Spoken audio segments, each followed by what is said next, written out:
President Woodrow Wilson's 14 points of 1918. It will be our wish and purpose that the processes of peace, when they are begun, shall be absolutely open, and that they shall involve and permit henceforth no secret understandings of any kind.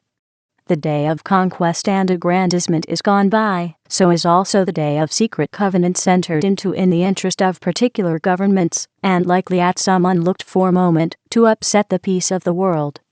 It is this happy fact, now clear to the view of every public man, whose thoughts do not still linger in an age that is dead and gone, which makes it possible for every nation, whose purposes are consistent with justice and the peace of the world, to avow now, or at any other time, the objects it has in view. We entered this war because violations of right had occurred which touched us to the quick, and made the life of our own people impossible unless they were corrected, and the world secure once for all against their recurrence.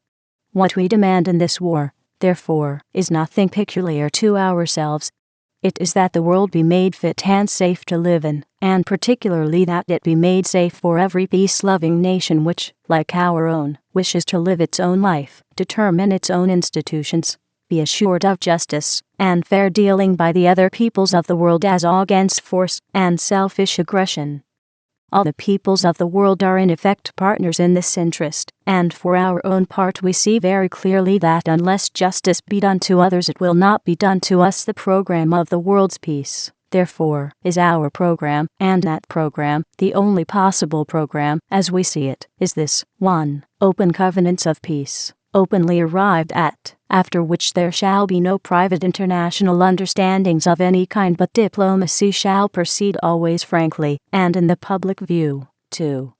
Absolute freedom of navigation upon the seas, outside territorial waters, alike in peace and in war, except as the seas may be closed in whole or in part by international action for the enforcement of international covenants. 3.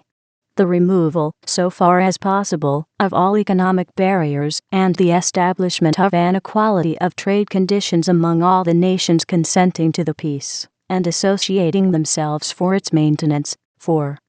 Adequate guarantees given and taken that national armaments will be reduced to the lowest point consistent with domestic safety. 5.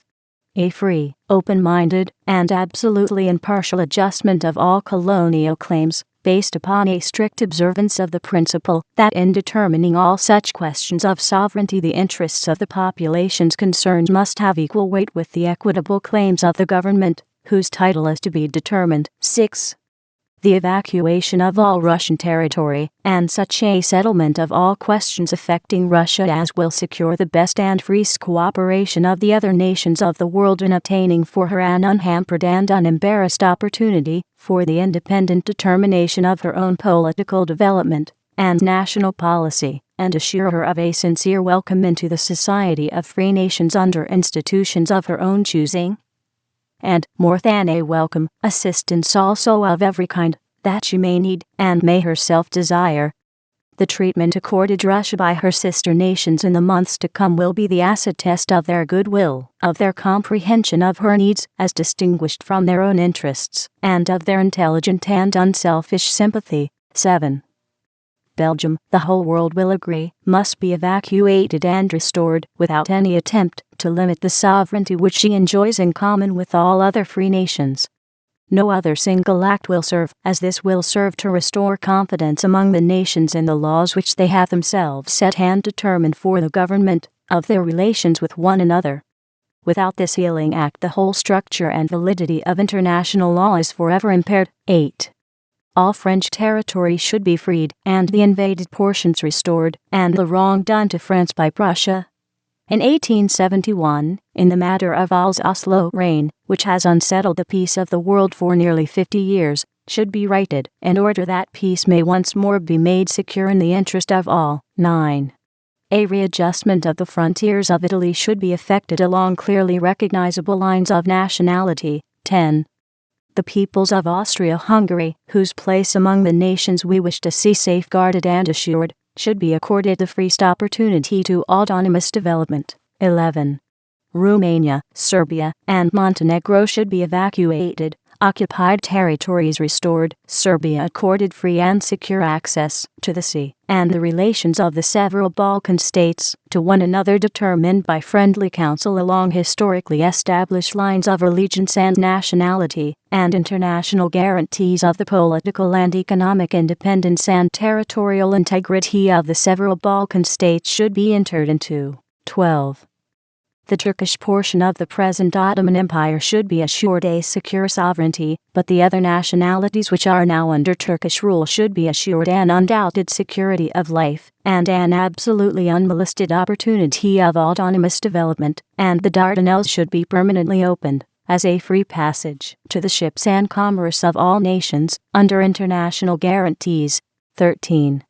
An independent Polish state should be erected which should include the territories inhabited by indisputably Polish populations, which should be assured a free and secure access to the sea, and whose political and economic independence and territorial integrity should be guaranteed by international covenant. 14.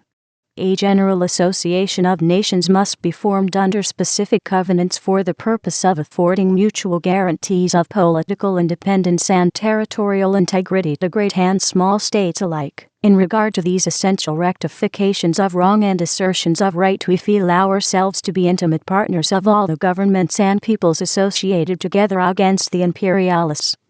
We cannot be separated in interest or divided in purpose. We stand together until the end. For such arrangements and covenants we are willing to fight and to continue to fight until they are achieved, but only because we wish the right to prevail and desire a just and stable peace such as can be secured only by removing the chief provocations to war, which this program does remove. We have no jealousy of German greatness, and there is nothing in this program that impairs it. We grudge her no achievement or distinction of learning or of pacific enterprise such as have made her record very bright and very enviable. We do not wish to injure her, or to block in any way her legitimate influence or power. We do not wish to fight her either with arms or with hostile arrangements of trade, if she is willing to associate herself with us and the other peace-loving nations of the world in covenants of justice and law and fair dealing. We wish her only to accept a place of equality among the peoples of the world, the new world, in which we now live, instead of a place of mastery,